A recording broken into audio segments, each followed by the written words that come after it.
नमस्कार मित्रों, क्या आप जानते हैं कि किस वजह से समुद्र का पानी खारा होता है? आखिर क्यों समुद्र का पानी खारा है?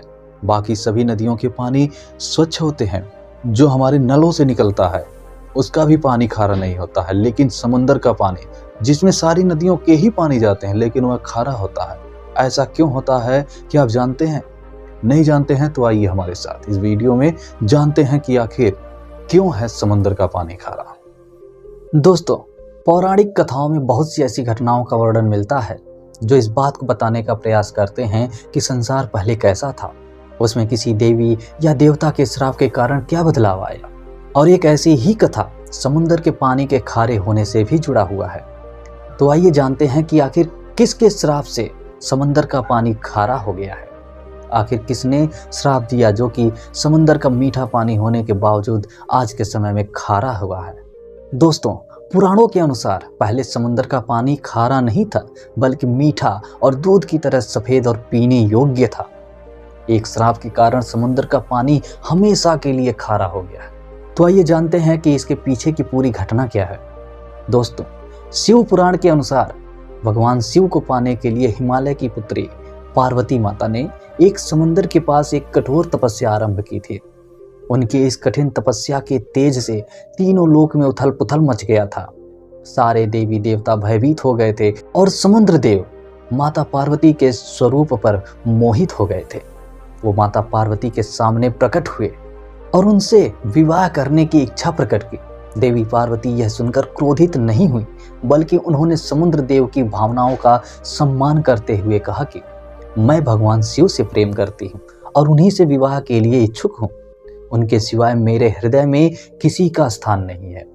समुद्र देव माता पार्वती के मुख से भगवान शिव की तारीफ सुनकर ईर्ष्या और क्रोध की अग्नि में जल उठे और उन्होंने आवेश में आकर भगवान शिव का अपमान कर दिया। उन्होंने भगवान शिव का तिरस्कार करते हुए कहा कि वो तो एक भस्मधारी आदिवासी से अधिक कुछ भी नहीं है।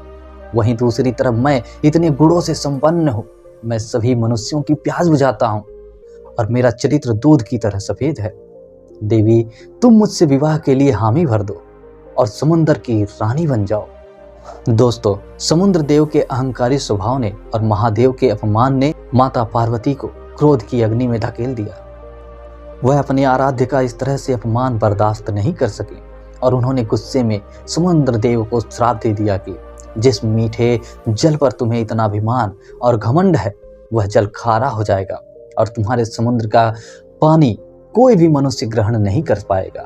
और कहा जाता है कि माता पार्वती के श्राप देने के बाद से ही समुद्र का पानी खारा हो गया और अब मनुष्य चाहकर भी इस विशाल काय स्रोत का जल अपनी प्यास बुझाने के लिए प्रयोग में नहीं ला सकता है। समुद्र देव के अहंकार ने उन्हें पूरी तरह से बर्बाद कर दिया। इसलिए कहते हैं मित्रों कि कभी भी हमें अहंकार नहीं करना चाहिए। जो व्यक्ति अहंकारी हो जाता है उसका समूल नाश हो जाता है, उसके सारे ऐश्वर्य समाप्त हो जाते हैं। इसलिए कभी भी अहंकार मत करना, क्योंकि आपका अहंकार दूसरों के लिए कुछ भी नहीं है, लेकिन वह अहंकार आपके लिए एक श्राप के समान है। इसलिए कभी भी अहंकारी मत बनिए। तो उम्मीद करते हैं मित्रों कि आपको यह कहानी अवश्य ही पसंद आई होगी और आप यह जरूर जान पाए होंगे कि आखिर समुद्र का पानी खारा क्यों होता है। तो मित्रों, कहानी पसंद आई हो तो इसे लाइक अवश्य करें। तो मिलते हैं अपनी नेक्स्ट वीडियो में किसी और पौराणिक और प्रेरक कहानी के साथ। तब तक के लिए नमस्कार।